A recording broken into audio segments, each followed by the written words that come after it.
In March 1747, a young, eager 16-year-old George Washington ventured forth from the security of his Mount Vernon plantation home for the first time into the wild, sparsely populated frontier west of the Blue Ridge Mountains. He was there to help set out farm parcels within the 5 million-acre fiefdom owned by Lord Thomas Fairfax. What he saw there and what he lived changed him forever.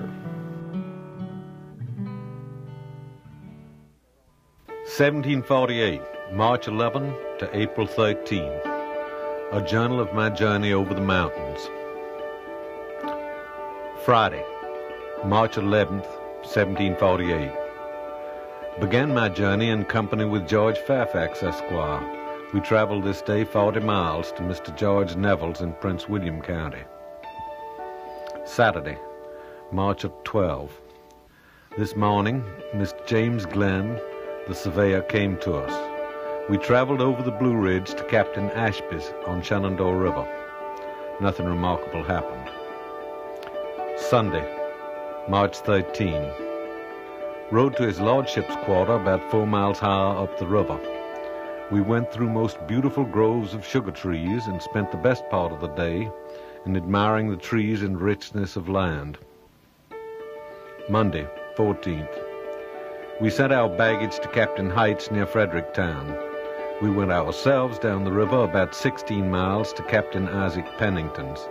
The land exceeding rich and fertile all the way, produces abundance of grain, hemp, tobacco, etc., in order to lay some lands on Kate's Marsh and Long Marsh. Tuesday, 15th. We set out early with intent to run around the land, but being taken in a rain, and it increasing very fast, obliged us to return.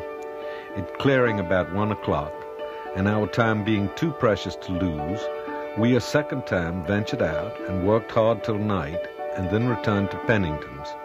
We got our supper and was lighted into a room, and I, not being so good a woodsman as the rest of my company, stripped myself very orderly and went into the bed, as they called it, when to my surprise I found it to be nothing but a little straw matted together, without sheets or anything else, but only one threadbare blanket with double its weight of vermin, such as lice and fleas.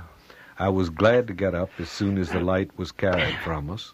I put on my clothes and lay as my companions. Had we not been very tired, I am sure we should not have slept much that night.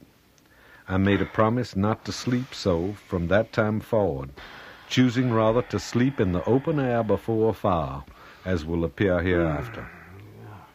March 15th. Surveyed for George Fairfax, Esquire, a tract of land lying on Kate's Marsh and Long Marsh. March 16th. We set out early and finished about 1 o'clock, and then traveled up to Fredericktown, where our baggage came to us.